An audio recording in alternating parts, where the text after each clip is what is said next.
Well, thank you. It is a tremendous honor for me to be with you. And this is such a tremendous church, Father's House. And you are being blessed by the Lord for being here. Well, I'm going to talk about a couple different books on how to brainwash a nation. But the one book is called Change to Chains, the 6,000-Year Quest for Global Control, and the other is Rise of the Tyrant. And so with that, the chapter in there on how to brainwash a nation, it starts off with marketing. And am I clicking the right buttons? There we go. Maybe I should stand a little place. There we go. So some more of my books. My son has the table out in the lobby, and he's as smart as I am. So spirit, mind, and body, you know, the old YMCA. And so your spirit loves God. Your body hates God, right? The flesh wants the pleasure. And so the mind is the decider. And it decides, are you going to go in the spirit direction? And so the battle's for the mind. That's where the battlefield is. It's in our brains. And Karl von Clausewitz is a 19th century military theorist, and he gave the purpose of war. The purpose of war is to force your opponent to submit to your will. Pretty simple, but we go through all of the soldiers and weapons and guns and tanks and all of that. Why? To force your opponent to submit to your will.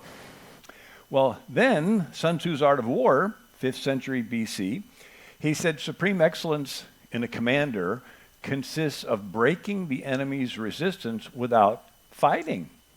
So the purpose of war is to get your opponent to submit to your will, but what if you could get him to submit without even fighting? Wow, that's the best. Well, now, so you make your enemy think that you're stronger than you really are. Or you demoralize your enemy. You discourage them. You get them to lose heart. You get them confused. You get them to fight amongst themselves. But if you're really good, you can win without even a fight.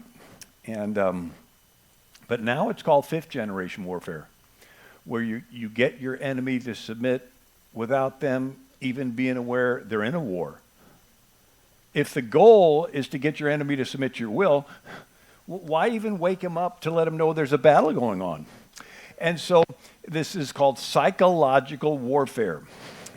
We did it during World War II, where you had dropping pamphlets out of airplanes on Nazi-controlled territories, and they would say, your side has already lost, your commander just hasn't told you, and it would confuse the soldiers. They'd be there fighting. Like, I heard we already lost. Why are we out here fighting? And I actually talked to somebody that was from an area of Poland or something. And I apologize. This is sort of sneaking up on my face here, the microphone. And the parents had a bunch of paraphernalia left over from World War II, and one of them was one of these pamphlets. I talked to a guy, John Moore. He has a podcast. I'm on it often. But he worked in the military during the Vietnam War, and he was in psychological warfare. And he would write pamphlets that they would translate into Vietnamese and use them to confuse the opponents. And then the other side did it to us with Tokyo Rose. So she was a Japanese woman with a sort of seductive radio voice, and the radio waves would go across the Pacific Ocean to the ships. And she would be like, you Americans are terrible and you're bad. And these guys would, they'd hear it and it would like discourage them. And it's in the Bible. Remember the 12 spies went into the promised land and 10 came back with a negative report. They're giants in the land. We're grasshoppers. The land devours the inhabitants thereof. And the 10 spies with the negative report got the Israelites to be demoralized, to give up in their brain and say, let's stone Moses and go back to Egypt into slavery. And God was so upset that he struck those 10 dead on the spot, and he told the rest of them, you're going to wander for 40 years because you were sucked in by this psychological warfare, and you surrendered in your brain before you even got onto the battlefield. And another story in the Bible, Hezekiah and Jerusalem surrounded by Assyrians. And the Assyrian leader is like saying these things, and the Jewish ambassadors come out and say, speak to us in the Jewish language, or in Assyrian, because we understand Assyrian. He's like, no, I'm going to speak in the Jewish language. I want everybody on the walls to hear that, and don't believe Hezekiah, and we did this to all these other. But why were they wanting to speak to the people? Because they wanted to demoralize the Jews that were defending the city. And then, in a good way, Gideon did psychological warfare. There's 100,000 Midianites, and he gets 30,000 Israelites. God said, too many, tell everyone that's scared to go home. Now he's down to 10,000, still too many, go drink from a creek, and the ones that bring the water up to their mouth keep, so he got 300. And they stood around the Midianite army with torches inside of clay pots, and then a trumpet, and when the signal was given, they smashed the clay pot, and the torch is there, and so it's in the dark camp of the Midianites, they would hear this crash, crash, crash, these lights, and then the horns, and they would get up in the dark and bump into each other and pull out their swords and start killing each other. And it was all psychological. It was all in their brain. And so the psychological warfare is to get your enemy to get discouraged, demoralized, disoriented, distracted, divided. And what does God's word say? Fear not, fear ye not, fear thou not, fear him not, fear them not, fear not. In other words, don't fall for psychological warfare. You keep trusting in no matter what it looks like, you trust in the Lord. No matter what all your senses are telling you, you trust in the Lord, right? You go forward in faith. And that way, the enemy's like, how do I mess these people up? They just won't get off track. And now, the other tactic the devil has, if you can't beat him, then join him and deceive him and weaken him from within. And so we sort of saw that like with World War II. We were so strong, we had won a two-front war, and the Soviets are like, well, we can't beat America on the battlefield, so let's do this infiltration. And but this infiltration is sort of interesting. That's what the Muslim Brotherhood did. So, and I wrote a whole book on the history of Islam. After World War I, the Ottoman Empire is gone, and you have a bunch of countries coming into existence that were pro-West. And you had these leaders in Persia, the Shah of Iran. You'd have, Gamal Nasser in Egypt, and Ataturk in Turkey, and they all wanted to dress in Western clothes and be more secularized. And so here you got Iran in the 60s and 70s with discos, and here's Tehran in the 70s. It looks like Berkeley, Here's Kabul, Afghanistan in the 1960s and 70s, right? Girls wearing skirts, going to school, looks like any campus in America.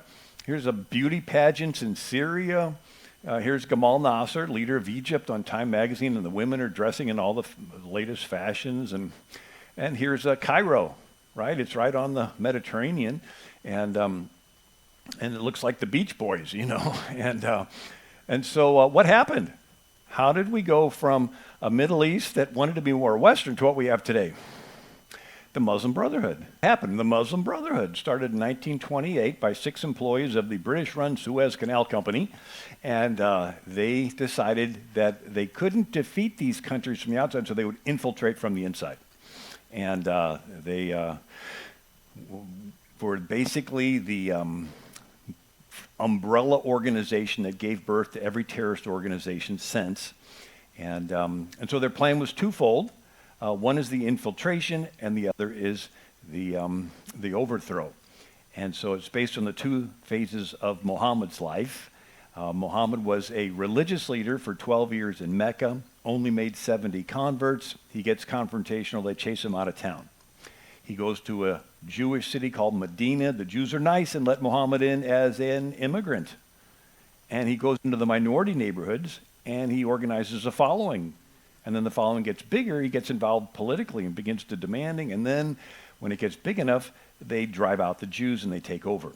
So it's immigrate, infiltrate, and eliminate, right? And so Egypt, Bahrain, Syria, Palestine, Jordan, Iran, Iraq, the Muslim Brotherhood would infiltrate these countries and assassinate Abdullah, king of Jordan, on the Temple Mount at the Al-Aqsa Mosque. Why? Because he was being too friendly with the West. And then you had Nasser, Gamal Nasser.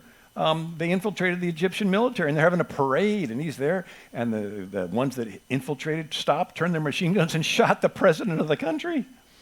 And they started doing this throughout the Middle East. And so these leaders were like, well, we want to be more West, but we don't want to get assassinated, so we got to try to walk this fine line. But the infiltration phase is the point I'm getting at. And so the idea is you want to infiltrate and you want to do psychological warfare. And so let's look at psychological warfare. It's basically taking marketing concepts and using them for an ideological purpose. So in the 19th century, you had, for marketing was what? Wells Fargo wagon and Sears catalog. And they would list everything about a Singer sewing machine. And you would make an informed purchase. And then you had the early 1900s and magazine ads that would tell you nothing about a product. And yet you would buy it. And the classic is Crisco. Nobody even knew what was in Crisco. Do you know what's in Crisco? Right?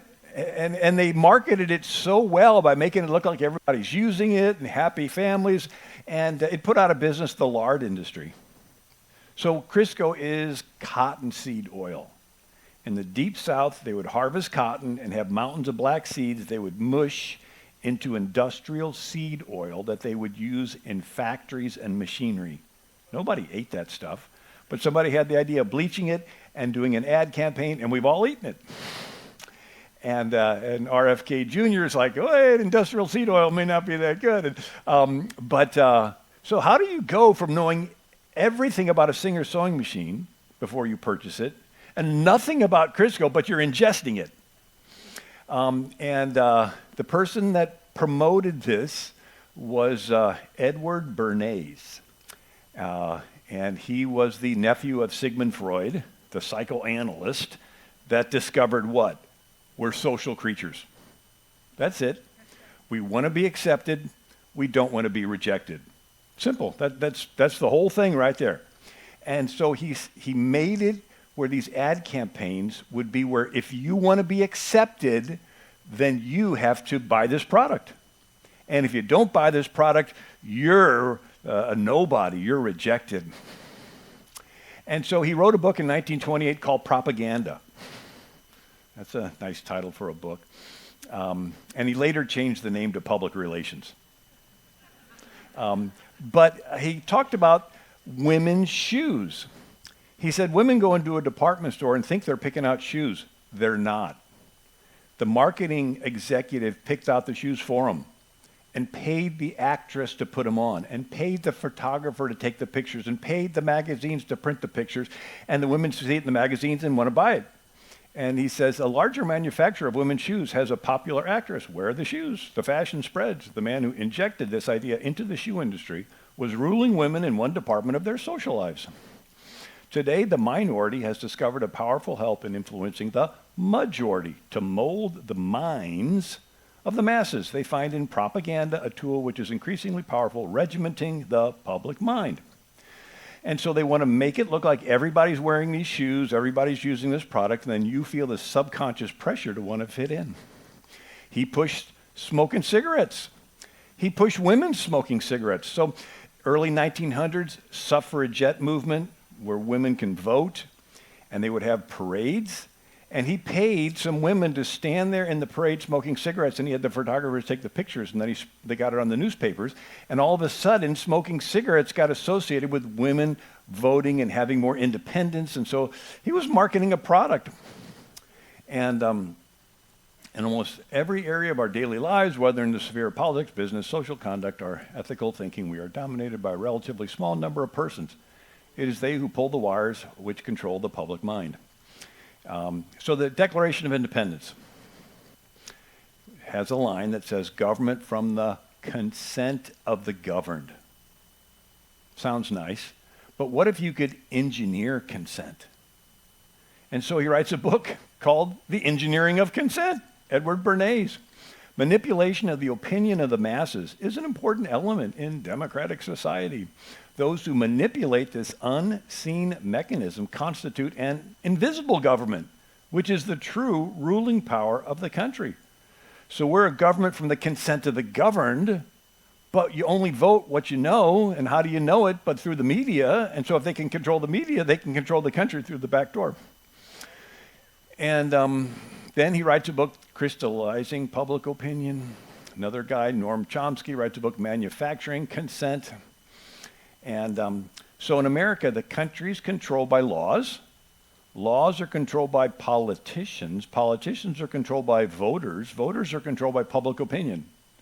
And public opinion is controlled by media in the short run, education in the long run, and then church.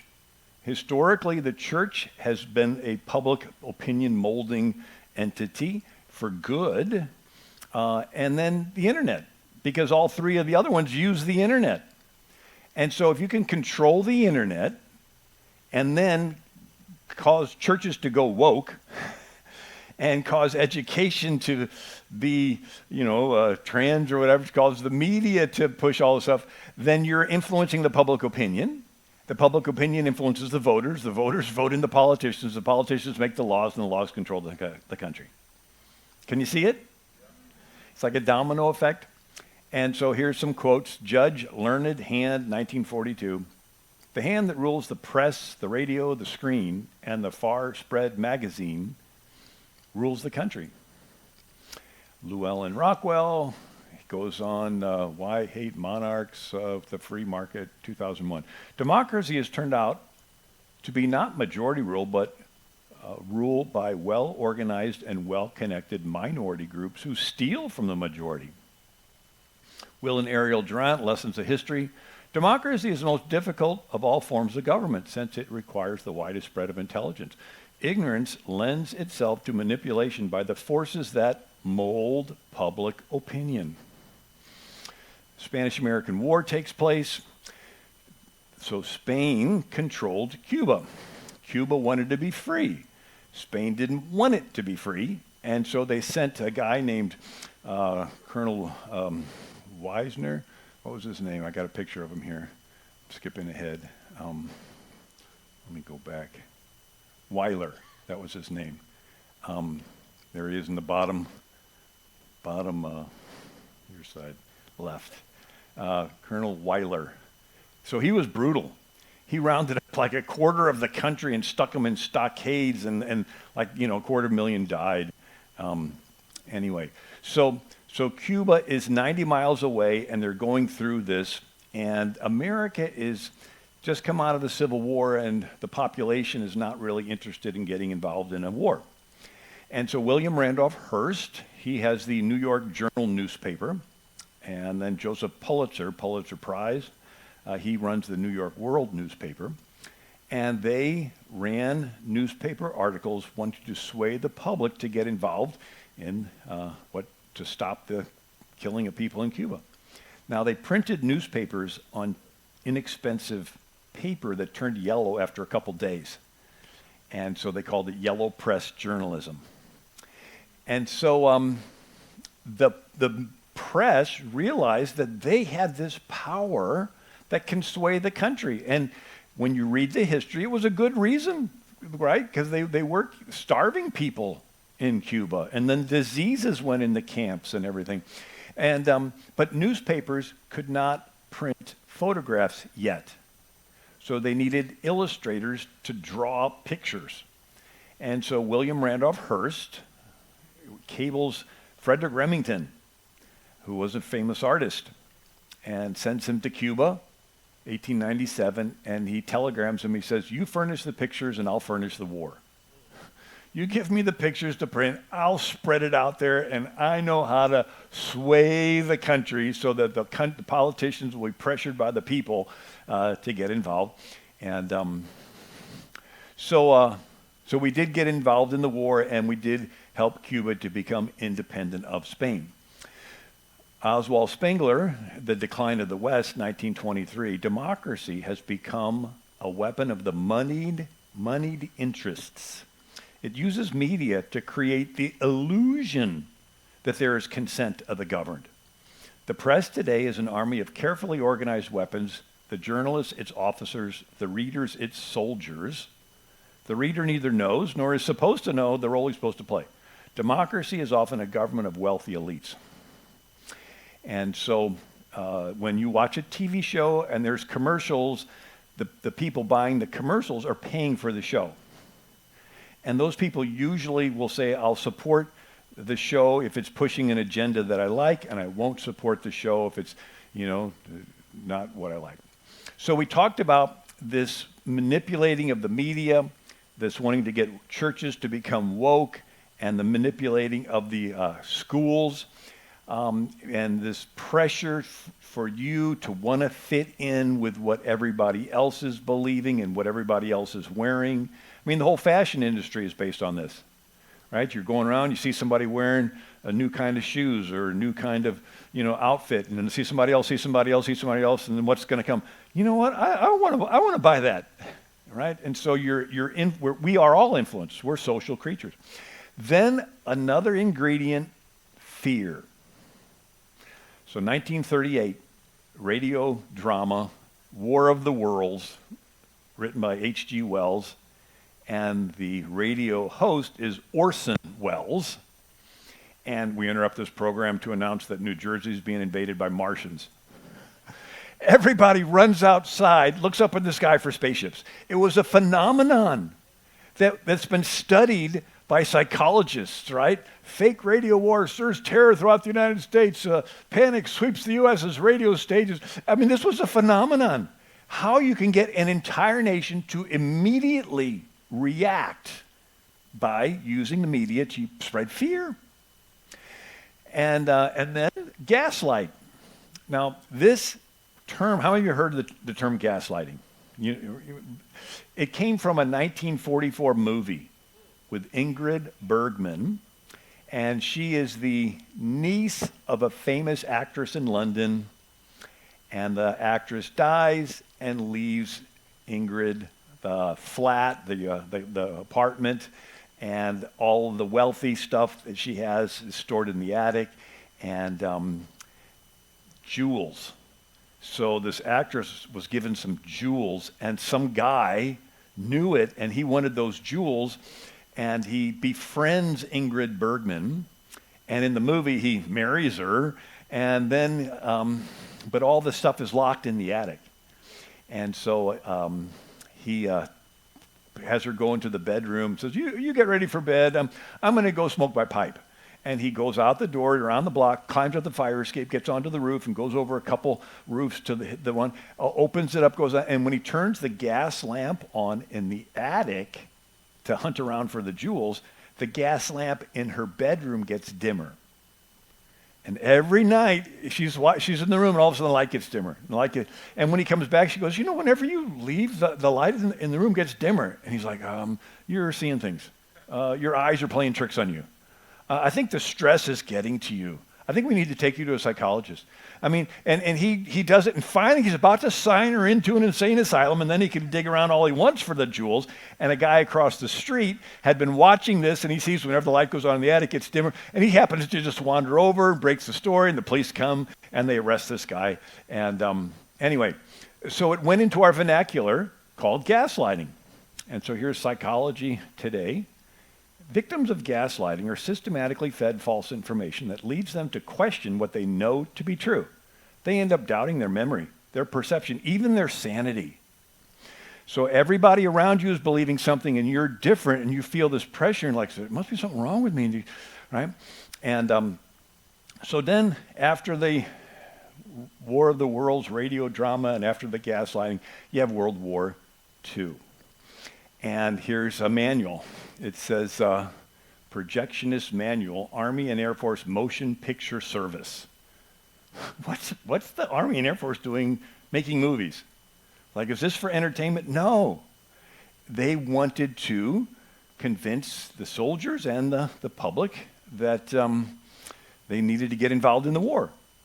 Now, back then, it was for a truly patriotic purpose. There really was a Hitler. There really was an Imperial Japan. They really were killing people, and we wanted to get the public involved in defending our country. I talked to a guy that he said that, he went to a movie theater, and there was the movie of the soldier going to war and being victorious and coming back and getting the girl, and he in the lobby of the movie theater is recruiting tables, and he goes and he signs up and he enlisted, right? I mean, so this, but again, it was for a patriotic purpose. Goebbels, over in Germany, he is the Nazi minister of propaganda. How'd you like to have that on your business card? And he read Edward Bernays, and he realized that people will do what they see other people doing, especially if there's the element of fear.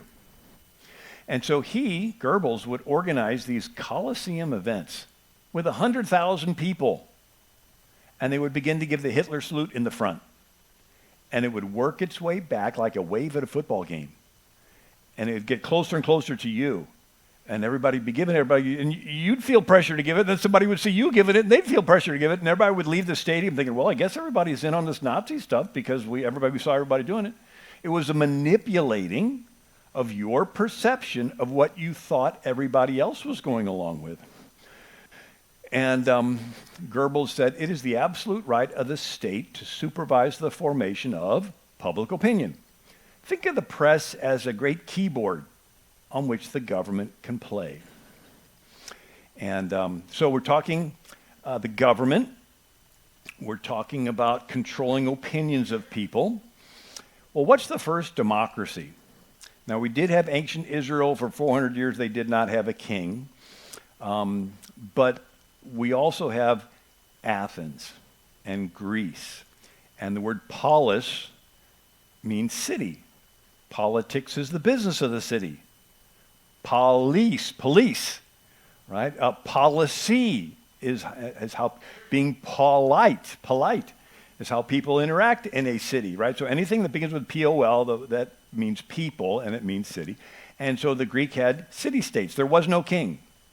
And so if you have a political agenda, there were 6,000 citizens in Athens. How are you going to pitch your agenda to 6,000 citizens, right? It's going to take you got to be a really super busybody.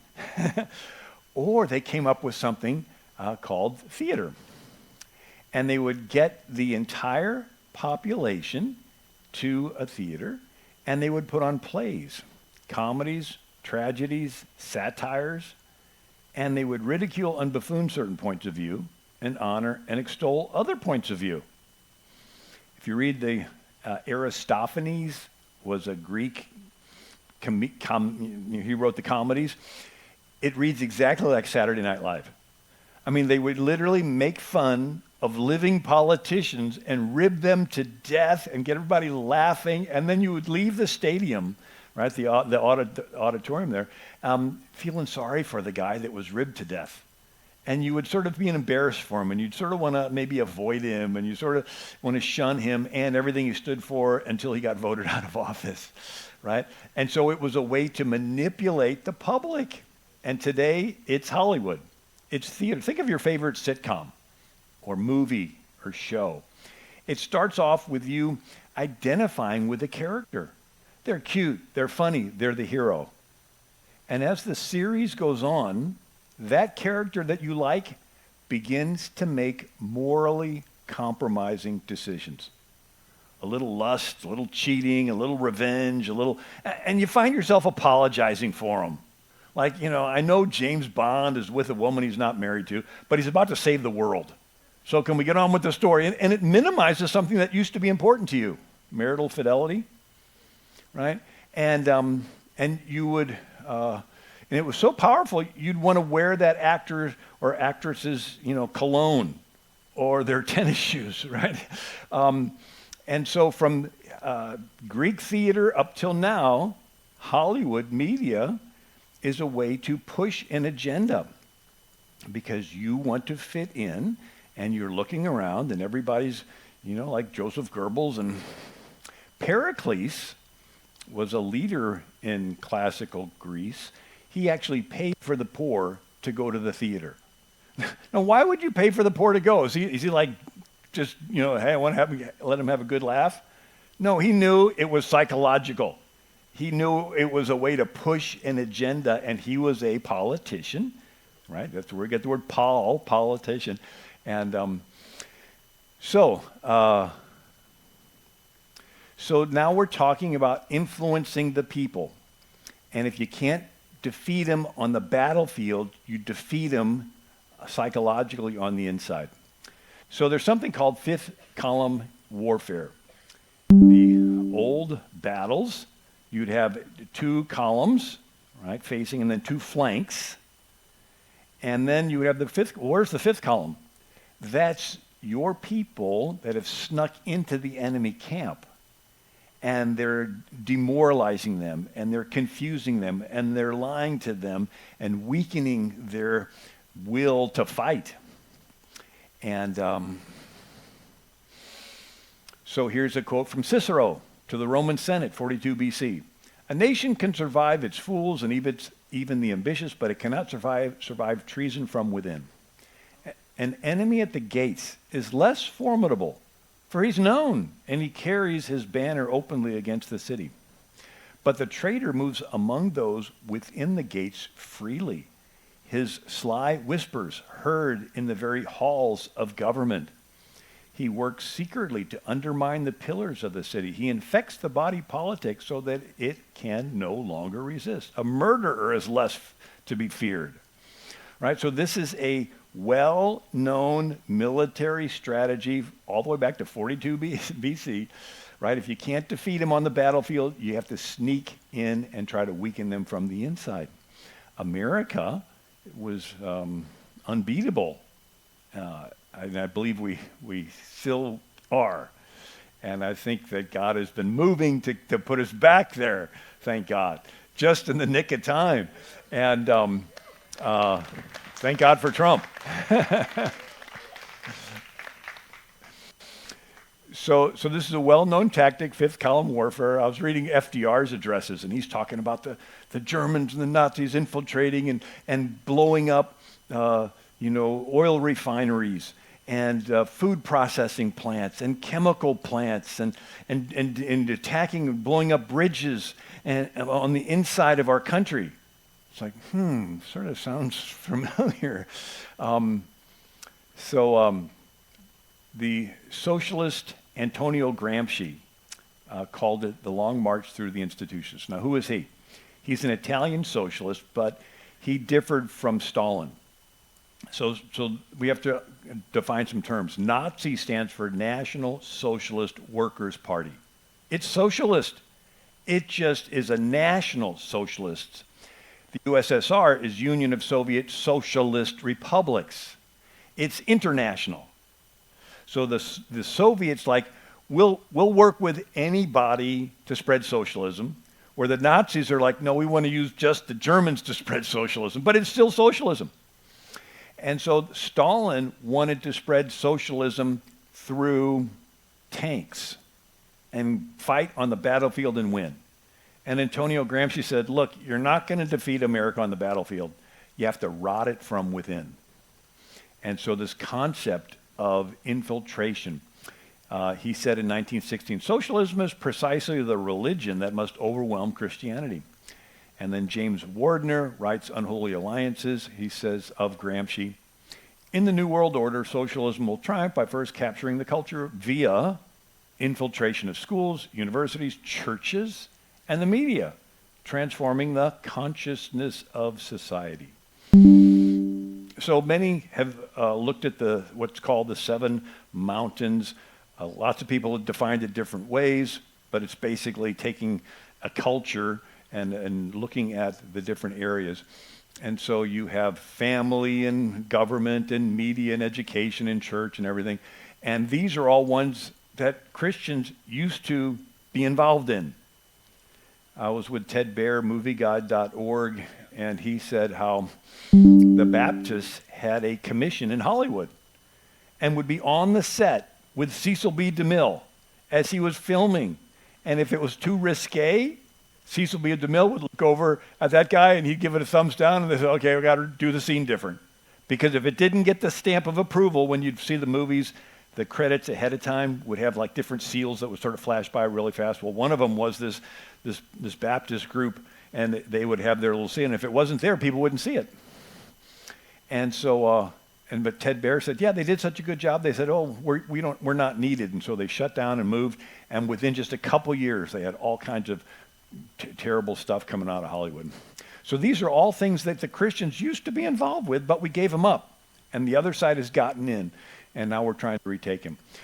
So this infiltration, this Antonio Gramsci stuff, Albert Herlong is a congressman in Florida, and in 1963, he reads 45 goals or tactics that the communists had to take over America. These were printed in Joel Skousen's book. And so one of them is infiltrate the press, infiltrate churches, replace revealed religion with social religion, social justice, infiltrate and gain control of more unions, infiltrate and gain control of big business, capture one or both of the political parties, gain control of key positions in radio and TV. You know, TV, the first televised presidential debate was Richard Nixon and John F. Kennedy.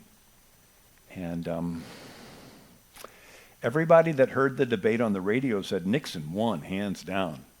Everybody that saw it on TV, especially the women, said Kennedy won. Why? Nixon refused to put on makeup. And the bright studio lights shining on his face, you can see the bags under his eyes, and he looked old. And Kennedy looked young and handsome. And so this realized it doesn't matter what they say, it's this impression. And so Albert Herlong says, get control of teachers' associations, put party line in textbooks, get control of the schools, use them as transmission belts for socialism and communist propaganda. This was 1963. Use student riots to foment public protests. Now, I wanted to talk about how they manipulate this desire for you to fit in. This marketing. You want to buy a product because you see other people with the product.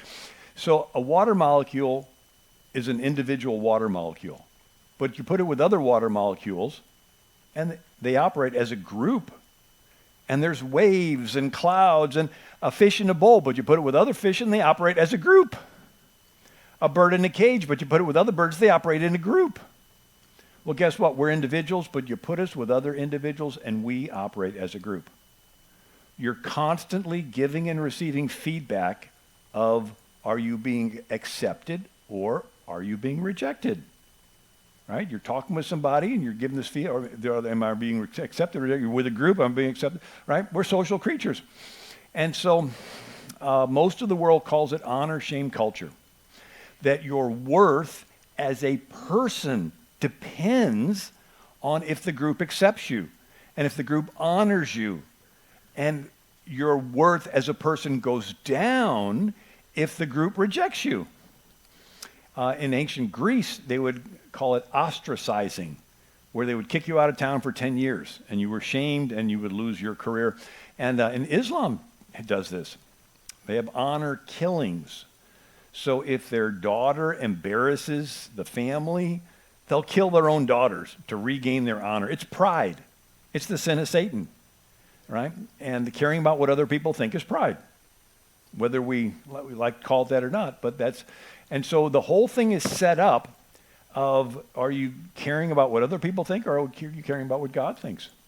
And so originally, America's population at the time of the founding was 98% Protestant, 3 million people, 1% Catholic, 30,000 Catholics in a country of 3 million people, 0.1% Jewish, 7 synagogues in the whole country, 3,000 Jews.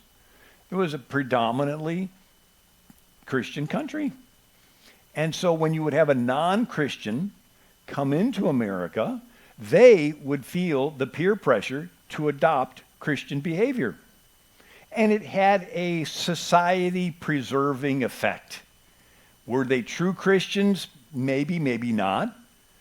But they adopted, and some of them even saw the benefit of Christian beliefs for preserving order in society.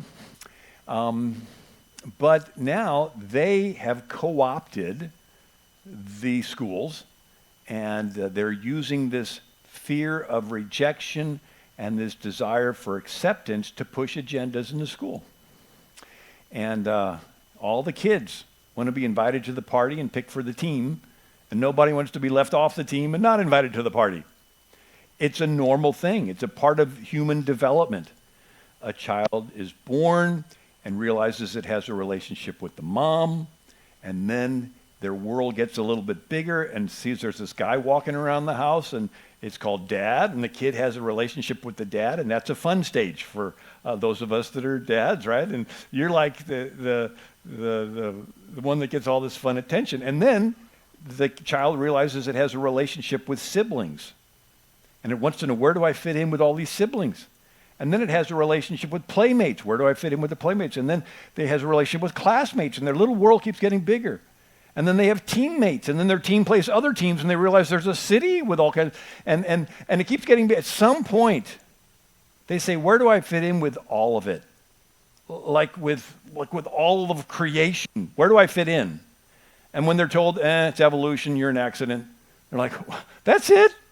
No wonder they commit suicide.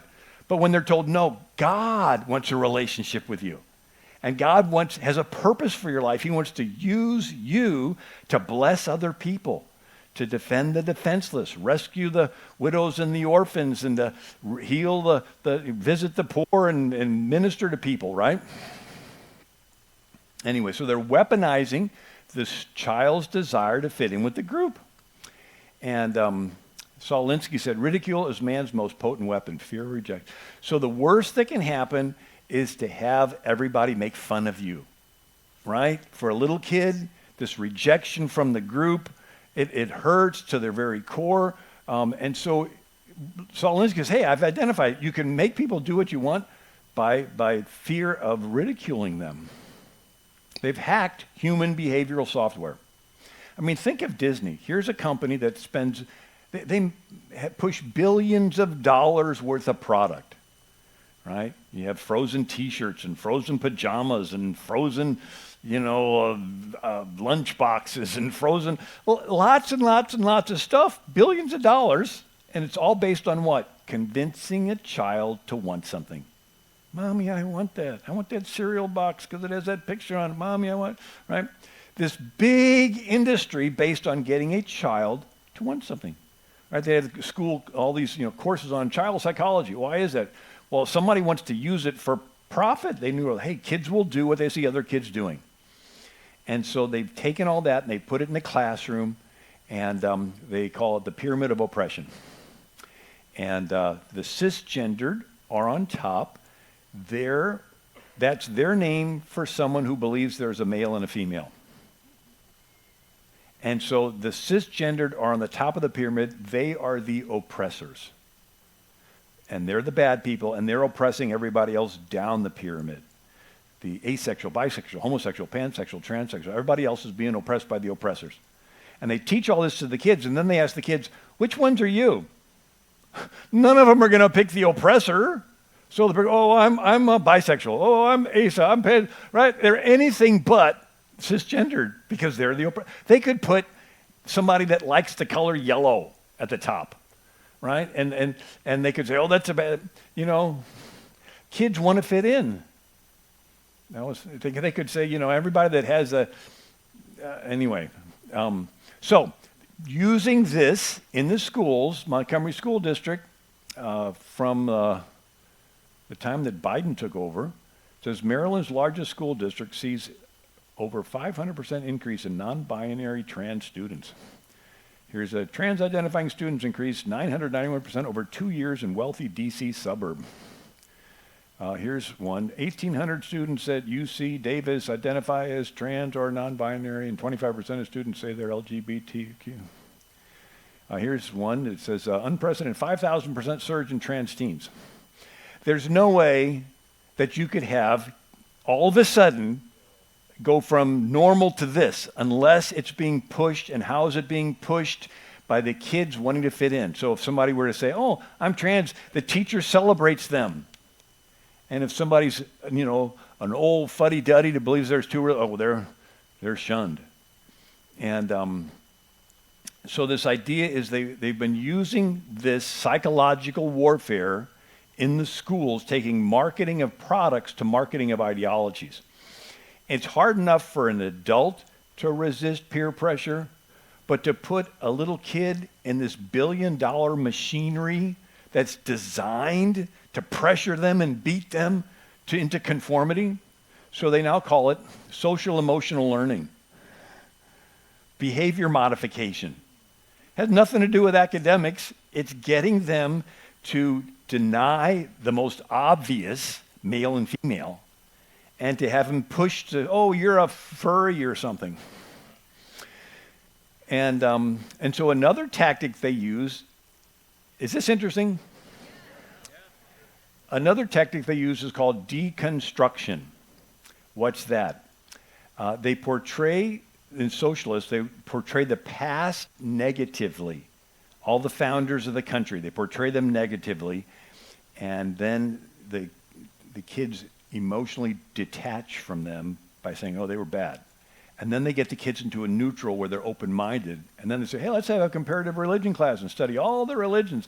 And then they portray their views positively. And it's a drive neutral reverse. It's a sales technique. If I was a toothpaste salesman, the first thing I do is tell you negative things about the toothpaste you're currently brushing with. You're still brushing with that stuff? Haven't you read it'll eat the enamel off your teeth? Ooh, you're repulsed by it.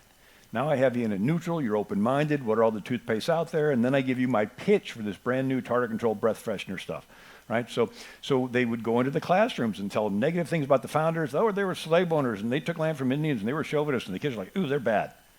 And I was like, okay, well, what am I supposed to believe? I'm sort of open.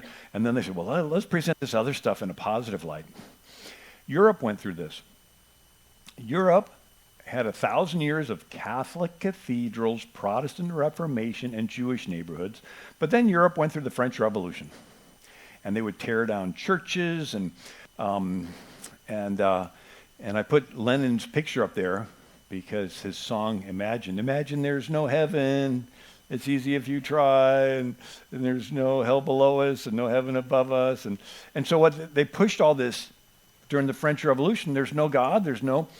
And they didn't want done in the year of the Lord in France, so they made 1792 the year one of the Republic. They didn't want a 7-day week because it came from the Bible, so they came up with a 10-day week, a decade week with 10 days in it. And then they had every day have 10 hours, and every hour have 100 minutes, and every minute have 100 seconds. And they said 10 was the number of man because you count with 10 fingers. They made every measurement in France divisible by 10. They called it the metric system. Maybe that's why I never really liked the metric system. And anyway, so it went from a Judeo-Christian Europe to the secular free sex Europe. Now it's turning into what? A socialist Islamic Europe, with Muhammad being the number one name for newborns. Right? And the Europeans have talked themselves into not having kids, and these different immigrants from some of those countries would have 4 wives, and it's a social stigma for a wife to have less than 5 kids, and so it's just a matter of time. So the French Revolution, they tore down these churches. And St. Genevieve, right? Who was she? When Attila the Hun was scourging Europe, she got Paris to fast and pray, and Attila skipped Paris. So she's considered the patron saint of Paris. And so she lived around 450 AD. Well, all the way up to 1789 AD is when the French Revolution takes place. They dig up the bones of St. Genevieve and trash them. It's like, why would you do that? You want to get rid of the past, right? You want to change. They even tore down statues of good King Henry IV, right? You want to change the football team names. You want to erase any Indian name. You don't want any Indian history left. You want to erase that history. You want to erase all the past. right? You want to change St. Petersburg to Leningrad. You want to change, and it's not just Western civilization. China did it. So third century BC is called the Warring States period. 6 different kingdoms fighting. One wins, led by Qin Shi Huangdi, and he is called the unifier of China. And he starts doing things differently than they had been done for centuries. And people start complaining. And he got tired of being compared to how things were done in the past. He decided to destroy all records of how things were done in the past. He burnt tens of thousands of bamboo annal books. They wrote on strips of bamboo from top to bottom, right? Like the Egyptians would use papyrus reeds, but the Chinese used bamboo reeds. But they would, and so they burned them all. And his chancellor was Li Si, 213 BC. And he says, I, your servant, propose that all historians' records other than those of Quin's be burned. If anyone under heaven has copies of the classics of history, they should deliver them to the governor for burning. Anyone who dares discuss the classics of history shall be publicly executed. Anyone who uses history to criticize the present shall have his family executed. Anyone who has failed to burn the books after 30 days of this announcement shall be sent to build a great wall. All right, so he wanted to get rid of the history because he wants to do something new. And that is what Mao Zedong did in the Cultural Revolution in the 1960s. He destroyed thousands of years of history. He killed 80 million people because he wanted to do something new, the People's Republic of China. And they had public shaming, and anybody that they destroyed the oldest Buddhist temple in China and the great gates of Beijing, and they even wanted to get rid of Genghis Khan. And Pol Pot did the same thing in Cambodia. And so he decided to make 1975 the New Year Zero, said anything prior to that was irrelevant, and he killed anybody that wore glasses. He said if you wore glasses, you could read. If you could read, you knew history, and he wanted to get rid of history. He killed a third of his country, right? This idea of you got to purge the people of the past. And then Islam does it. Whenever they come into a country, they would destroy churches, and they destroy Hindu temples, and they destroy Jewish stuff, and they just erase it all, because anything pre-Muhammad was considered pagan. And the oldest library in the world was in Alexandria, Egypt. And when they asked Caliph Umar what to do with all these ancient books, he said, supposedly, every book that does not agree with the Quran, destroy. And every book that does agree with the Quran is redundant because we have the Quran, so destroy them all. Took 6 months to burn them all, right? And so this idea is still going on. Islamists today destroying stuff. Remember when the ISIS and Carl Sandburg says, when a nation goes down, one condition may always be found: they forgot where they came from. You lose the memory. And so George Orwell's famous novel, 1984, has a character named Winston, and he's working in the government's Ministry of Truth, but all they were doing was lying. Right? It was sort of like, Mayorkas and the disinformation thing that all it would do was to spread lies. And so his job was to sit at his desk and edit history. So the pneumatic tube was a new invention. You go to the bank and you would put your little thing and it would suck it up to that tube. Well, that was a new invention in 1948. And so this Winston character sat at his desk, and down the tube would come the history to be edited. And he would edit it all, and he'd take his little penknife and cut out the stuff. And then the true history he would put in another pneumatic tube on the other side of his desk, and it would suck it down into the incinerator in the basement and burn it up. It was called down the memory hole. Have you ever heard that term? That's where it came from. And so his whole job was to edit history, to take out the truth and put in the lies. And so he said every record has been destroyed or falsified. Every book rewritten. Every picture has been repainted. Every statue and street building has been renamed. Every date has been altered. History has stopped. Nothing exists except an endless present in which the party is always right. I know, of course, that the past is falsified, but it would never be possible for me to prove it. Even when I did the falsification myself, after the thing is done, no evidence remains. The only evidence is inside my own mind.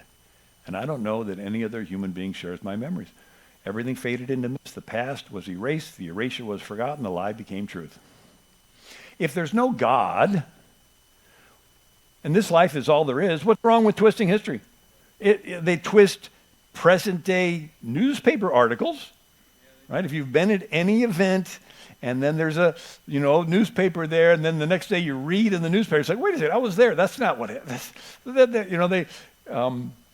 And so all history is a bunch of news that's old. And if they can twist to current day stuff, they don't see any problem with twisting the past if it helps them achieve their agenda.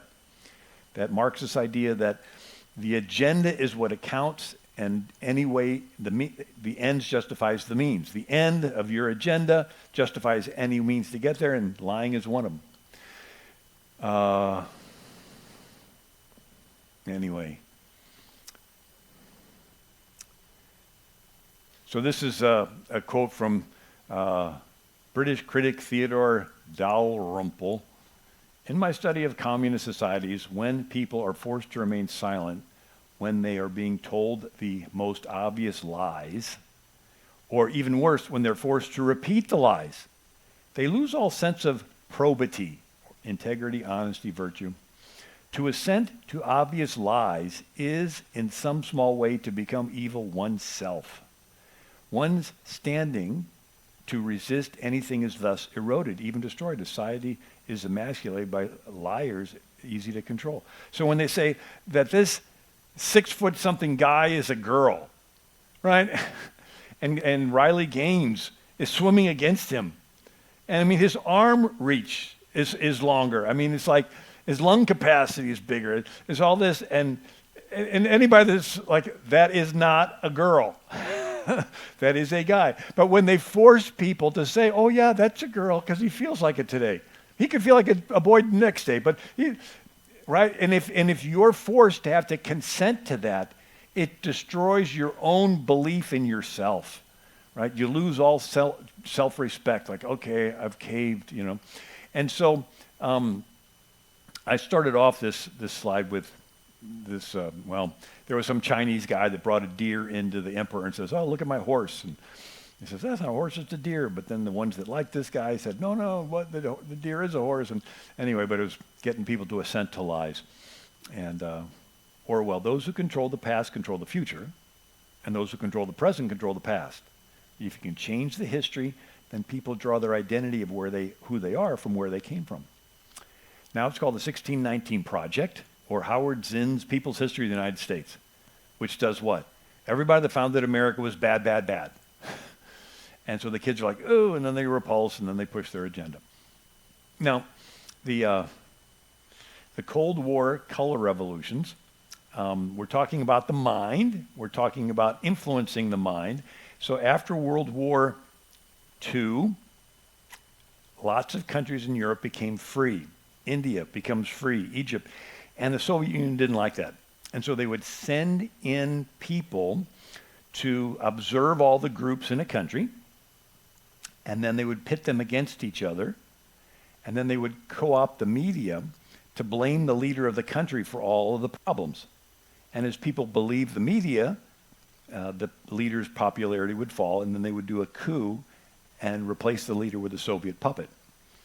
And so it turned into what's called the Cold War.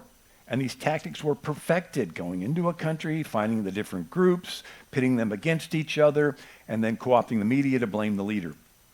And so we had that Army and Navy motion picture service. We were back then patriotic, and we were mobilizing the country against the Soviet threat and everything. And a Watergate reporter called Carl Bernstein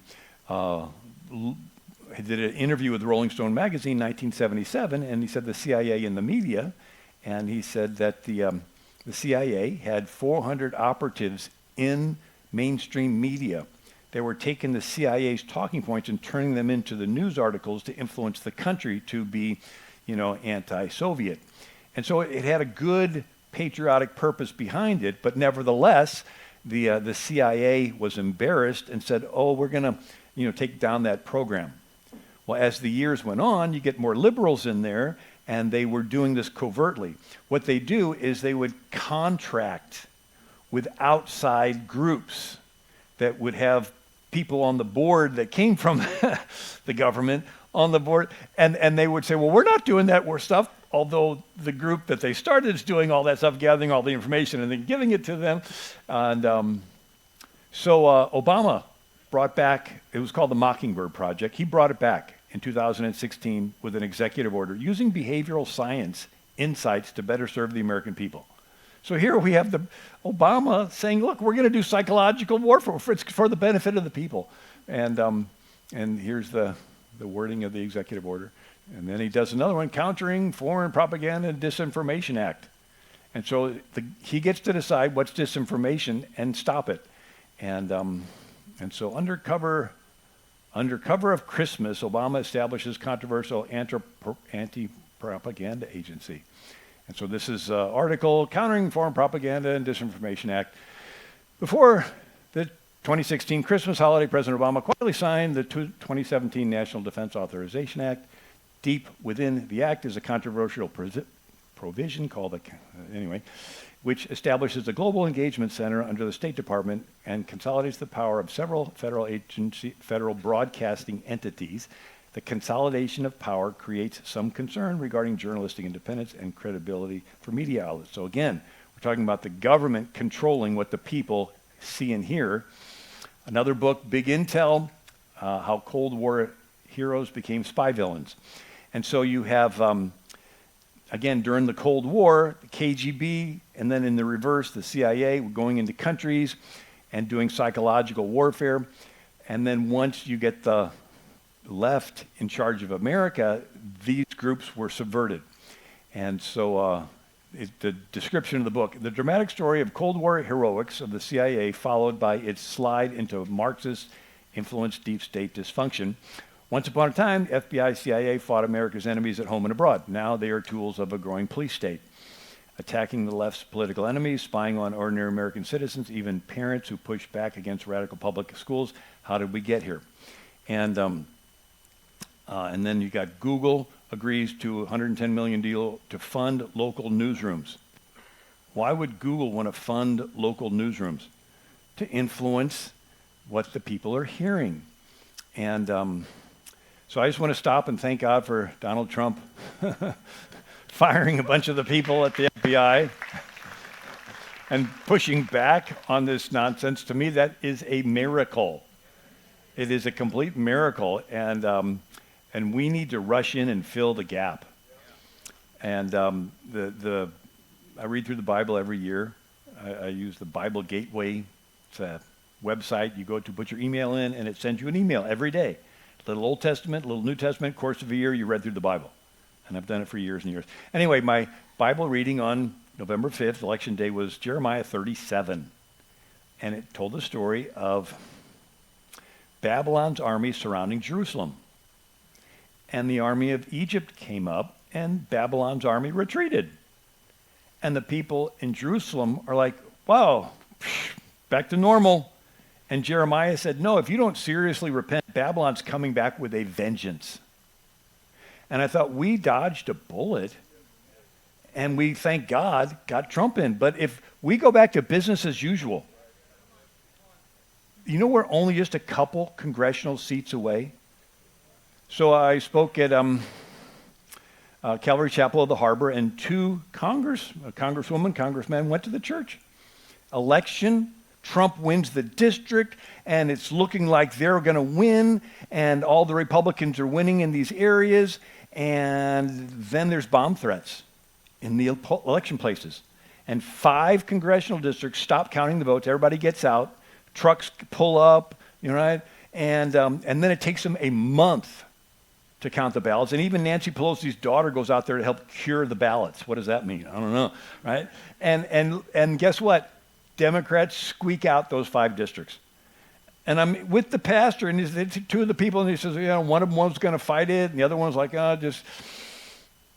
And clearly, everybody knows that it was voter fraud. And all they have to do is just 2 or 3. And more in the next election, right? In 2 years, got another election. If they can flip just 2 or 3 more congressional seats, they'll win the majority. They get to vote in Speaker Hakeem Jeffries. They can start impeachment trials on Trump. All this great stuff happening can end that easily.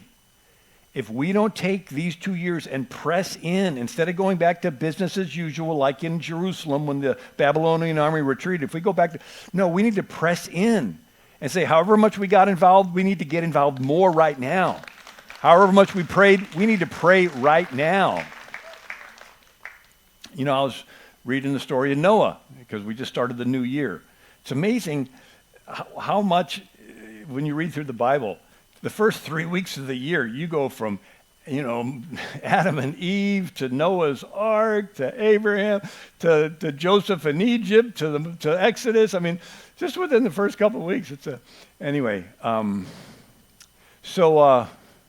Noah, it says that God made us for fellowship, and it says by the time Noah comes around, it says the hearts of man were on evil continually. The thoughts of man were on evil continually. They chose not to retain God in their thoughts, and it repented God that he even made man.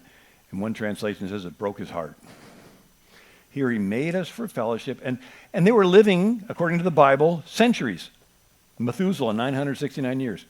Could you imagine the Holy Spirit in front of somebody's face for centuries trying to get their attention?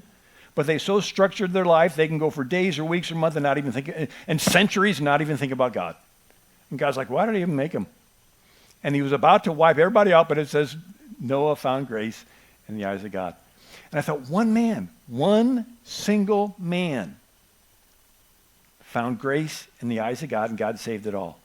You could be that one single person. Right? The whole country could be going in the wrong direction, but you in your prayer closet, you can be, says the eyes of the Lord run to and fro across the earth, looking for those whose hearts are turned toward him. You can be that one. When you're praying, say, Lord, I don't know whatever anybody else is doing. I don't know what they're doing, but as far as me, your eyes can stop right here. I'm going to stand in the gap. I'm going to be that one. I'm going to be that Noah. I'm going to be the one that is standing in the gap and praying. We need to press in prayer, and then press in and do everything we can in these 2 years. And anyway, I had to say something positive because it gets a little bit. My wife, whenever she's there, she goes, "Get to the positive." So now the news media. 1 Kings 22, Ahab, king of Israel, had King Jehoshaphat of Judah come up, and he says, "Well, thou go with me to battle at Ramoth Gilead." And then the king of the Israelites gathered the prophets together, 400, and they said, "Go up, Lord will give you victory." And Jehoshaphat says, "Is there not a prophet of the Lord? You got all these pagan prophets that we might inquire of him?" And then the king said, "Yeah, there's this Micaiah guy. I hate him because he does not prophesy good concerning me." And Jehoshaphat says, "Let the king not say so." And then the king of Israel called Micaiah, and he came and he said, "I saw the Lord sitting on his throne and all the hosts of heaven standing by him." And the Lord said, "Who shall persuade Ahab that he may go up and fall at Ramoth Gilead?" And one said of this manner, and the other manner. And then there came forth a spirit and stood before the Lord and said, "I will persuade him." And the Lord said, "Wherewith?" And he said, "I will go forth, and I will be a lying spirit in the mouth of all his prophets." And the Lord said to him, "Thou shalt persuade him, go forth." Isn't that interesting? A lying spirit in the mouth of all the prophets, plural. And I thought of the local Hi, I'm Fox San Antonio's Jessica Headley. And I'm Ryan Wolf. Our greatest responsibility is to serve our Treasure Valley communities, the El Paso, Las Cruces communities, Eastern Iowa communities, Mid-Michigan communities. We are extremely proud of the quality, balanced journalism that CBS 4 News produces. But we are concerned about troubling and irresponsible, one-sided news stories plaguing our country. The sharing of biased and false news has become all too common on social media. More alarming, some media outlets publish these same fake stories without checking facts first. The sharing of biased and false news has become all too common on social media. More alarming, some media outlets publish these stories simply aren't true without checking facts first. past. Unfortunately, some members of the media use their platforms to push their own personal bias and agenda to control exactly what people think. And this is extremely dangerous to our democracy. This is extremely dangerous to our democracy. This is extremely dangerous to our democracy. This is extremely dangerous to our democracy. This is extremely dangerous to our democracy. This is extremely dangerous to our democracy. This is extremely dangerous to our democracy. This is extremely dangerous to our democracy. This is extremely dangerous to our democracy. This is extremely dangerous to our democracy. This is extremely dangerous to our democracy. This is extremely dangerous to our democracy. This is extremely dangerous to our democracy. This is extremely dangerous to our democracy. This is extremely dangerous to our democracy.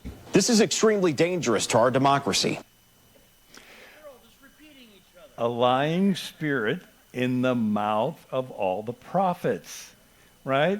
'Cause there's one spirit that's putting it in all these multiple mouths, and then you saw the same thing with when they picked Vance, and she Some says of what he and his running he's just mate weird. are saying, well, it's just plain weird. These guys are just weird. That's who they are. As weird and creepy as J.D. Vance. Super weird idea from J.D. Vance. Yeah. Anyway, you get the picture. They put it out, and then they all say the same thing. It was though someone had plugged in a cable, a current was connected, and there was pure electricity in the room. Thank you for sharing with us some of the electricity. The energy is incredibly electric. You know, it was just electric. As sort of electric as I've ever seen it. It was absolutely electric. Talk to me about the atmosphere in here. Is it electric? Excitement. It is electric. Senator Schumer wasn't lying when he was saying that there's a lot of electricity and excitement. Anyway, so that's what we've been facing. It's a psychological operation, right? Countries controlled by laws are controlled by politicians are controlled by public opinion is controlled by the media and education and the church. And anyway, Rand Paul grilled Mayorkas. Aren't you glad he's not in? Every time I would go to the airport and I'd see him talking, and now it's coming out that we actually had offices in all these countries giving them apps and so that they would come across the border and they just wouldn't count them as an illegal because they already had something downloaded on their app. And anyway, but here's Rand Paul talking to Mayorkas. Do you know who the greatest propagator of disinformation in the history of the world is? The U.S. government. I think you've got no idea what disinformation is. Are you familiar with McNamara, Pentagon Papers, familiar with George Bush, weapons of mass destruction? Are you familiar with Iran-Contra? I don't want government guardrails. I want you to have nothing to do with speech. Do you think the American people are so stupid they need you to tell them what the truth is? I don't trust government to figure out what truth is. Government is largely disseminating disinformation. And Lord Acton in Britain said official truth is not actual truth. Official truth is not actual truth. And then Kissinger said, it's not a matter of what is true that counts, but a matter of what is perceived to be true. And they control what you perceive, the media. And now this was an encouraging graph. It says Americans trust in mass media. The blue line is Democrats, and the red line is Republicans. So you are amongst those that don't trust mainstream media. And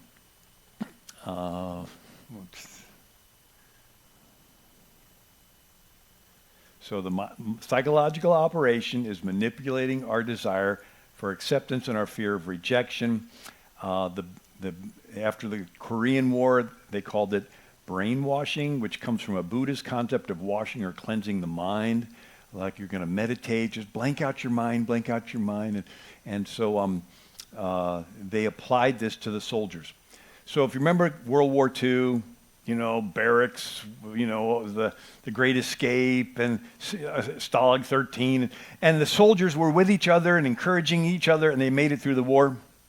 Korean War, the communists isolated the prisoners, and they would keep them separate for days, weeks, and months until these guys would get to an emotional, weak spot where they just craved wanting to get back to normal, having human interaction, slap on the back from another buddy.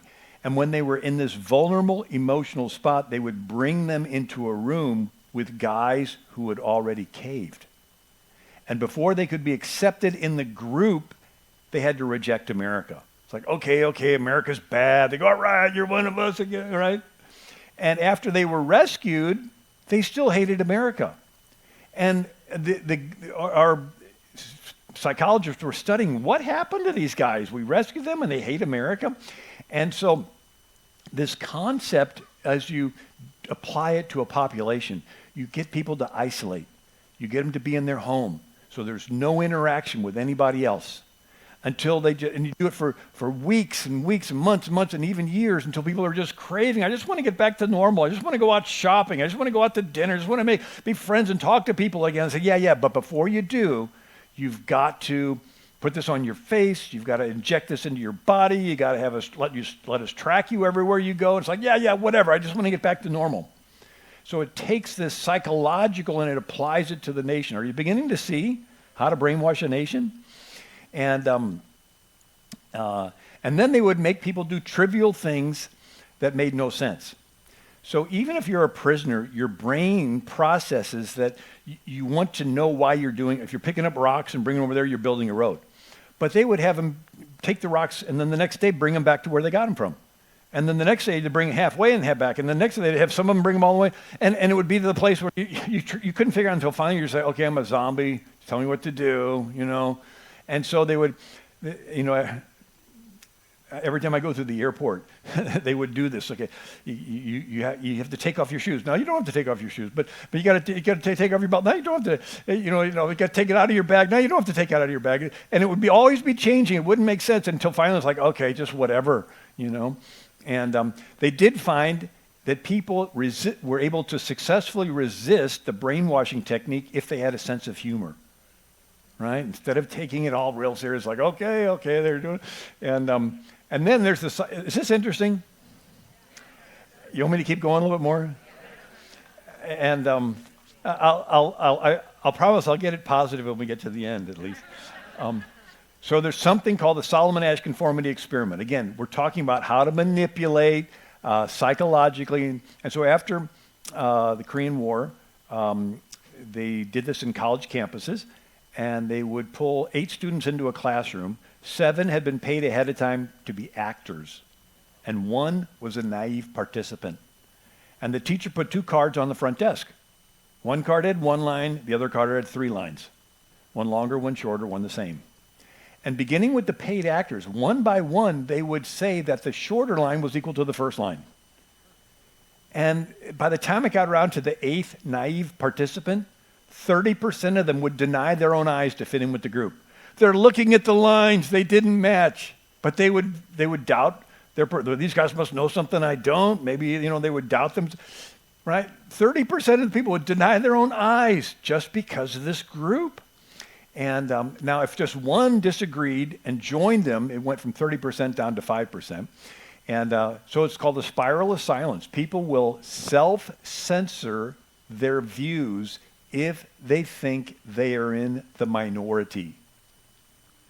If you think you're in the minority, you'll hold back saying something. And then here's a guy and so what people can do if they talking about the COVID and how the whole way they presented it. And so Chuck Colson talked about a wine tasting. Everybody was in on it except one couple. And they poured vinegar in the wine. This couple writes on the card, it tastes terrible. But one by one, the other couples would say, oh, it was great, it was robust, it had character. And if it got around to that couple, they scratched out what they wrote and they said, oh, it tasted great. And then when somebody said that they poured vinegar in, the couple that changed their mind criticized the person for saying they poured vinegar in. And it's a phenomenon called false enforcement. Once people buy into the lie, they will help enforce that other people buy into the lie.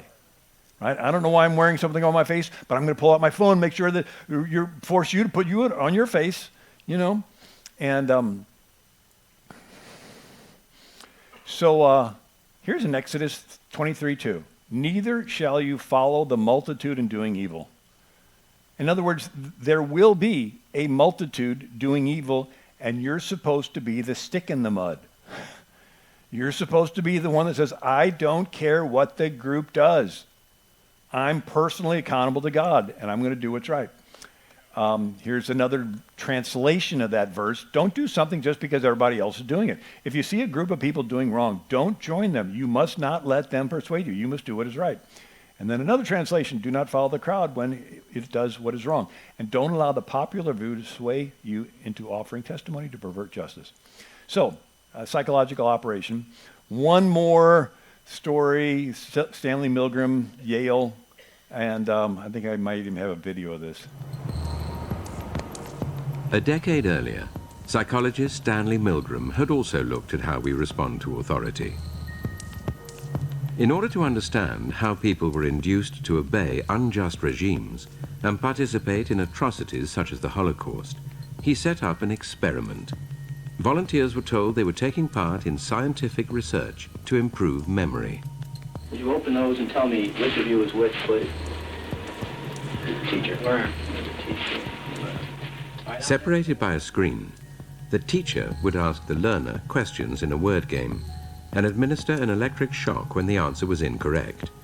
He was told to increase the voltage with each wrong answer. Cloud. Horse. Rock. House. Answer. Wrong. 150 volts. Answer. Horse. Oh. Experiment. That's all. Get me out of here.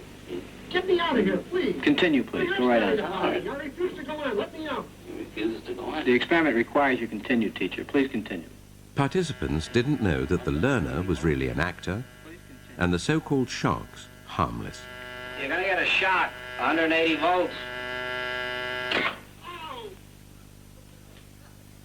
I can't stand the pain. Let me out of You here. can't stand it. I'm not going to kill that man there. I mean, who's going to take the responsibility if anything happens to that gentleman? I'm responsible for anything that happens here. Continue, please. All right, next one. Slow.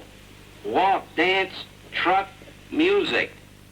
Two-thirds of volunteers were prepared to administer a potentially fatal electric shock when encouraged to do so by what they perceived as a legitimate authority figure. In this case, a man in a white coat. 375 volts. I think something's happened to that fellow in there. I don't get no answer. He was hollering a less voltage. Can't you check in to see if he's all right, please? Milgram's findings horrified America. They showed that decent American citizens were as capable of committing acts against their conscience as the Germans had been under the Nazis. So all you need is a man in a lab coat. And and then there's psychological projection where they want to blame you for what they're doing. And I'm going to skip past that just because this is interesting. It was a Military Review article in 1960, or an article of, it says, this is an example of propaganda technique called name calling. It is also what the psychologists call projection. If you do something wrong, accuse the enemy of doing it before he accuses you. And it says the one who makes it first has the advantage. A person ascribes his motives to the opposition. And then it says, we have all heard children claim that he hit me first in order to escape blame. So in the media, they accuse you of what they're doing of. They accuse Christians of being intolerant when they're intolerant. They accuse Christians of being hateful when they're hateful. They accuse Christians of, wanting to steal elections when they want to steal elections. And so David Axelrod was campaign advisor to a previous president. He said, in Chicago, there was an old tradition of throwing a brick through your own campaign office window and then calling a press conference to say you've been attacked. Right? So you would throw the brick and then blame the opponent, and then the opponent would have to say, I didn't do anything wrong, and they get guilt by association because the media keeps repeating it. And, little kids do it. I didn't start the fight, you did. A cheating spouse will accuse the faithful spouse of being unfaithful. Potiphar's wife accused Joseph of lusting after her when she was lusting after him. And so when Hillary Clinton, as Secretary of State, was doing the Uranium One deal, and she was getting all this money to the Clinton Foundation, what did she do? She paid for a Steele dossier to accuse Trump of colluding with Russia. This is the New York Times. The New York Times showed that Hillary Clinton was colluding with Russia, but she pays for the Steele dossier to accuse Trump of colluding with Russia. And then Biden on C-SPAN extorts Ukraine. Said, I told him, stop investigating my son or I'm going to hold back billions of dollars. What do? They accuse Trump of extorting Ukraine. The exact crime they're guilty of, they would accuse the opposition. Why? Because then the opposition gets associated with the crime and they get a pass. So they knew that Biden had classified documents in his garage. And what did they do? They intentionally staged a public raid on Trump simply for the headlines. They just wanted it in the headlines so that over and over again they could say, Trump, classified documents, until it's finally cemented into people's brains, and then they let it slip out, oh, Biden classified documents, Pence classified documents. By that time, oh, it's old news. And they get a pass, right? And so Harry Reid lied about Romney not paying his taxes. And then Romney loses the election. And then Time Magazine's asking Harry Reid. He says, we checked. He did pay his taxes. And Harry Reid, I lied about Romney, but he didn't win, did he? In other words, there's no God. There's no right and wrong. It's just political tactics.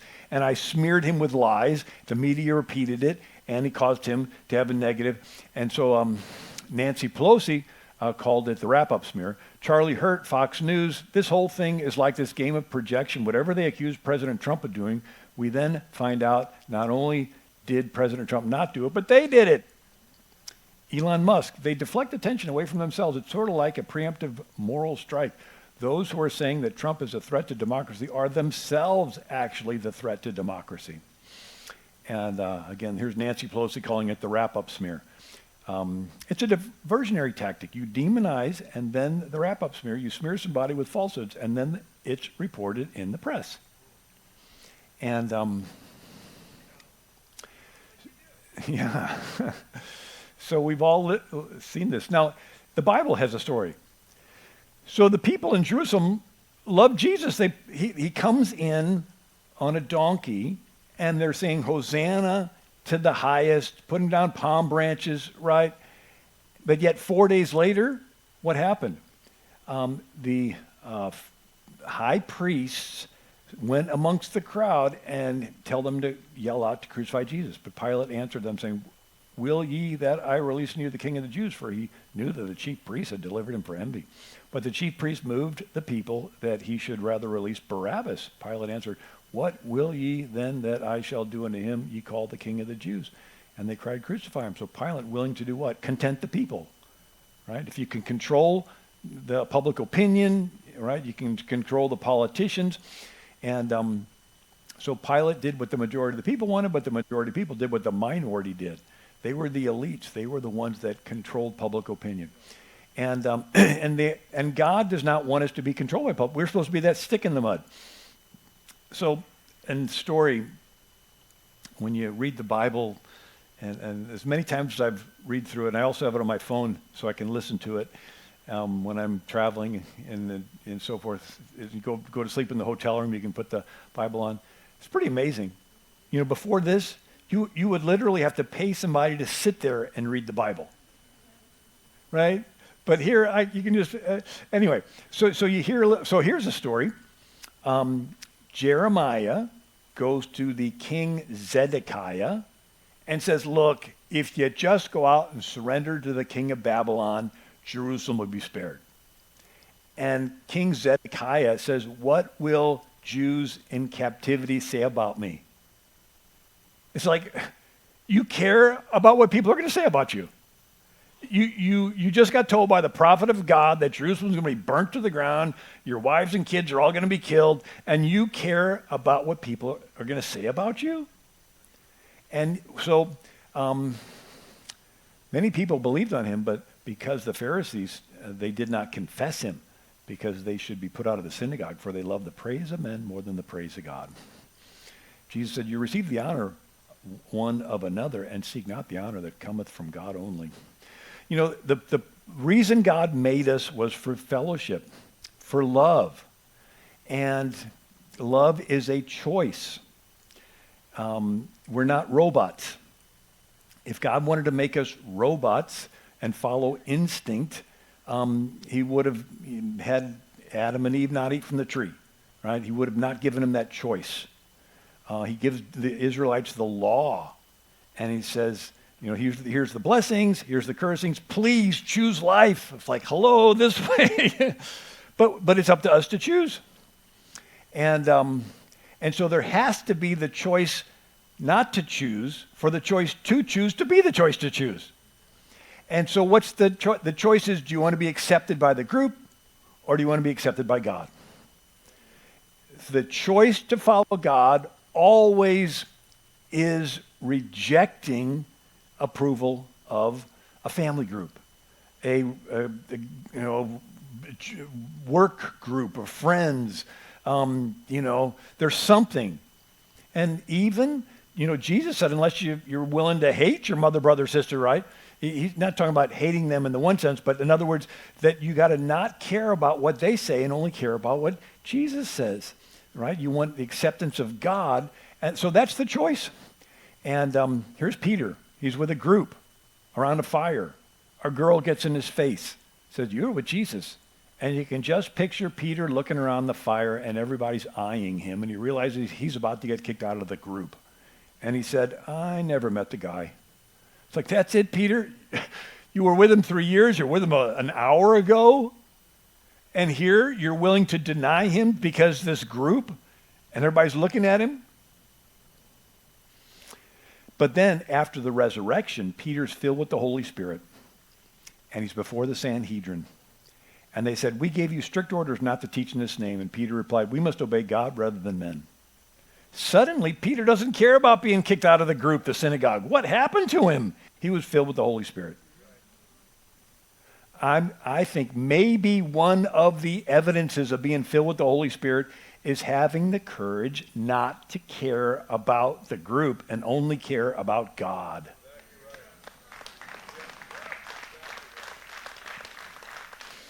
God told Jeremiah, be not afraid of their faces, for I'm with thee to deliver thee.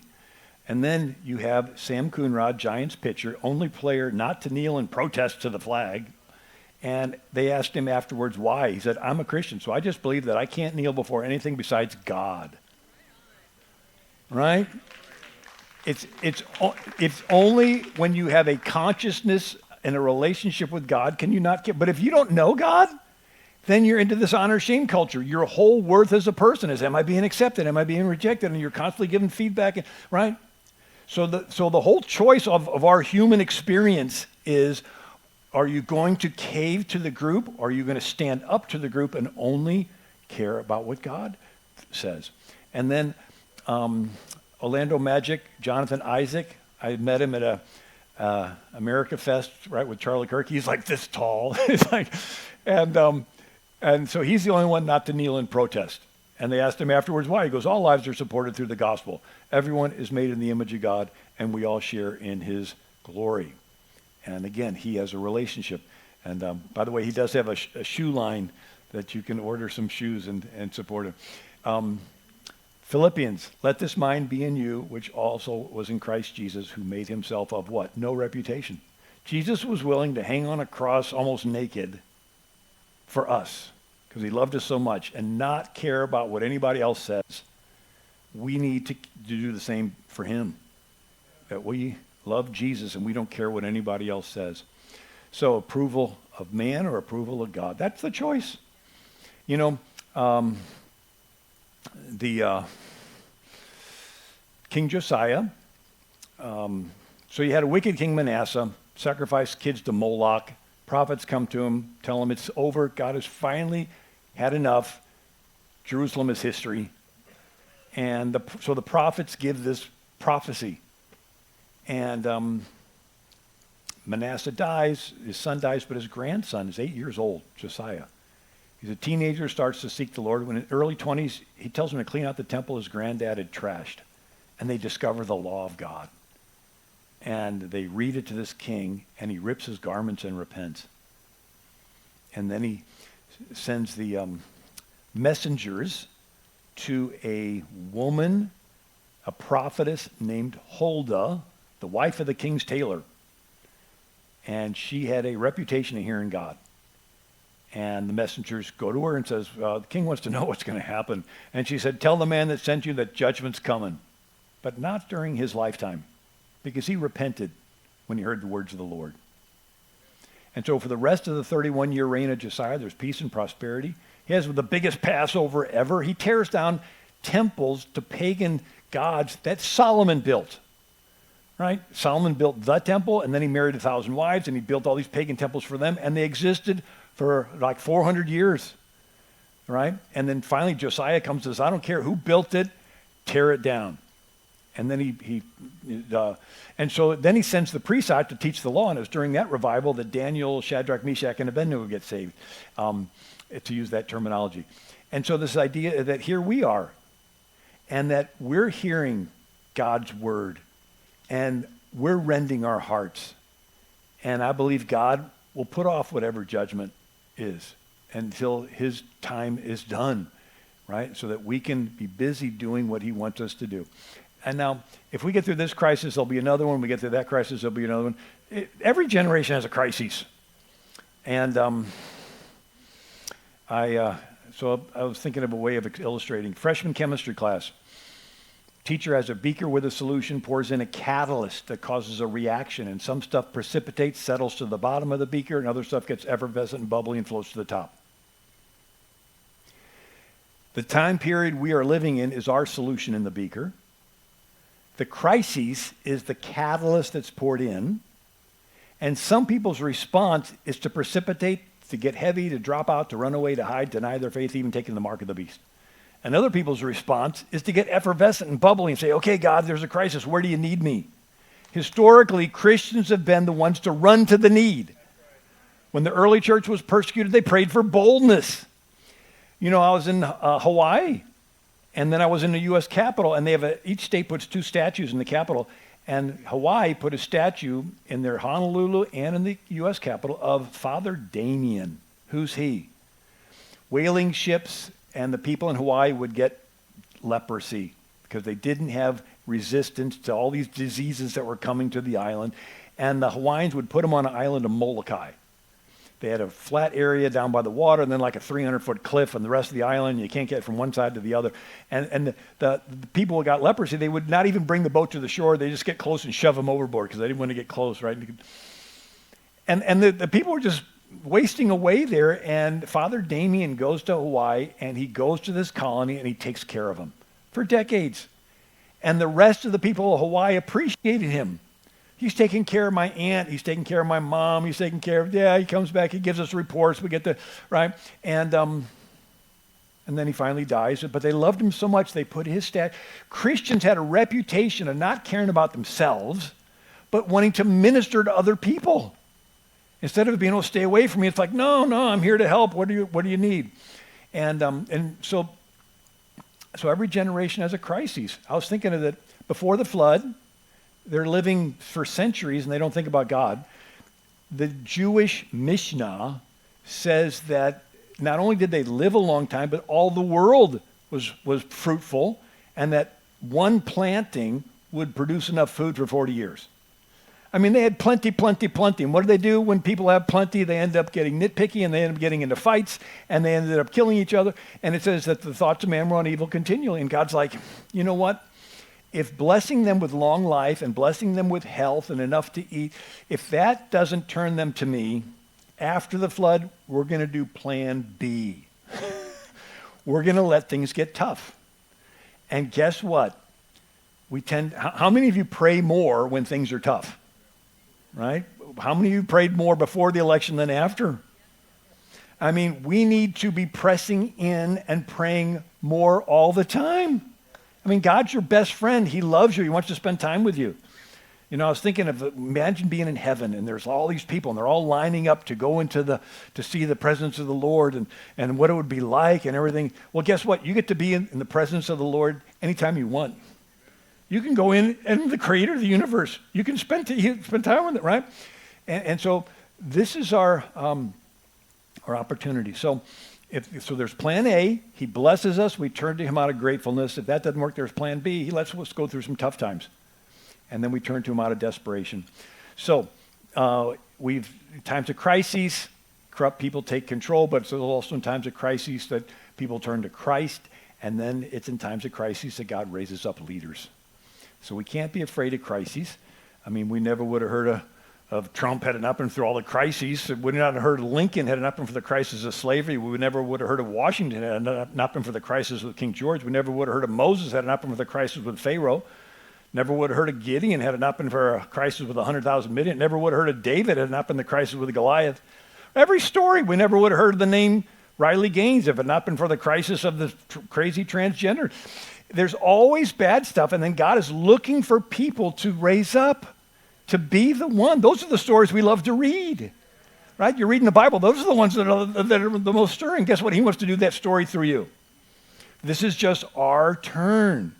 And someday you're going to be dead, and you're going to be in heaven. And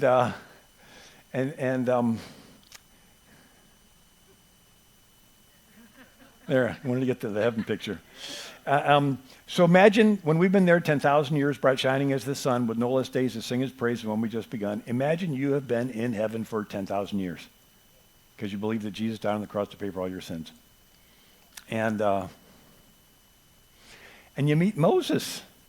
Maybe you're walking the streets of gold and you meet Moses. Maybe Moses will invite you over to his place. I don't know what it's like in heaven, but I bet Moses will have a pretty nice place. Jesus said, in my Father's house there are many mansions, many dwelling places. And so you finally show up at Moses' place. You know, I'll probably show up late. My wife, I heard somebody say, in heaven you'll travel as fast as you think. Right? And I'll show up late. My wife will say, where were you? I was thinking about something else. But imagine being there in Moses' living room. He's got a big one, maybe the size of this room here. And after the small talk's over, you can't help yourself. Say, Moses, tell us, what was it like? I read the book, I even saw the movie. But here you are in person. Room gets quiet, Moses stands up and he goes, it looked bad. Pharaoh, the most powerful military leader in the world, was charging in at us with the most up-to-date military weapons, and we were totally unarmed. And I just stood there in faith and I held out my staff. I said, God, use me to deliver your people. And the waves came in and swallowed up Pharaoh's chariots. We're going to probably see it 3D up in heaven. Just going, wow. And then we're going to see David. Say, David, tell us your story.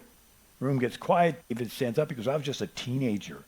And this giant Goliath was mocking our God, making fun of our faith. And these grown-ups were too chicken to do anything. And I said, enough of that. Took my little sling, went out there, hit him in the head, took his own sword and chopped his head off. And then we'll hear Gideon and Esther, whether I die, I die. I'm going to go in and see the king. One by one, we're going to hear all these exciting stories. And then everyone in the room is going to look at you. Say, you, we haven't heard from you yet. Tell us your story. What did you do when it was your turn to be on earth? What were they saying about God in your country? Or the baby that the Lord knew in the mother's womb? Or how God made the male and female? Tell us, what did you do when the whole world was against you and you were going to lose some friends? You know, I'd hate for any of us to be up there and Jesus walk in the room and a big screen come down and him show all kinds of great things happening and miracles and him saying, this is what I had planned for you to do down on earth, but you just didn't have enough faith and courage. And you look back at your life and that big mountain that held you back was a little anthill. Little fear of man. What are people going to say about me? They might say something. They might post something bad about me on the internet. And he's like, I let that fear of man hold me back from doing all this great stuff for Jesus. And you can't go back to earth and do anything else for Jesus because you're already in heaven because you believe that Jesus died on the cross to pay for all your sins. But guess what? We're still on this earth. We still have breath in our lungs. We still have feet that trod the soil. You still have an opportunity to do all those great things that you will be known for forever. This is your chance. It's like a basketball game. Jesus is the coach and you're on the bench and he comes over and slaps you on the back and says, okay, your turn, get in the game. And you're like, but coach, they're playing really tough out there. And he goes, yeah, I know, it's your turn, get in the game. It's like, but coach, somebody's got knocked down. He goes, no, you're 7 feet tall, they're 4 feet tall. You can do this. Greater is he that's in you than he that's in the world. No weapon formed against you shall prosper. When the enemy comes in like a flood, the Spirit of the Lord raises up a standard against him. 1,000 fall at your side and 10,000 at your right hand shall not come nigh thee. No coach saves the worst player till the end. He saves the best player. He saves the fastest runner to run the last leg of the relay. I think all of heaven is sitting around looking, and you're the best player. You're in for the last play, and they're all watching us. Okay, we're going to send in our best ones, and here you are. So instead of it being, oh, God, it looks really bad, it's like, no, this is our chance to do those great acts of faith and those great acts of courage. This is your chance. God bless you. Thank you so much.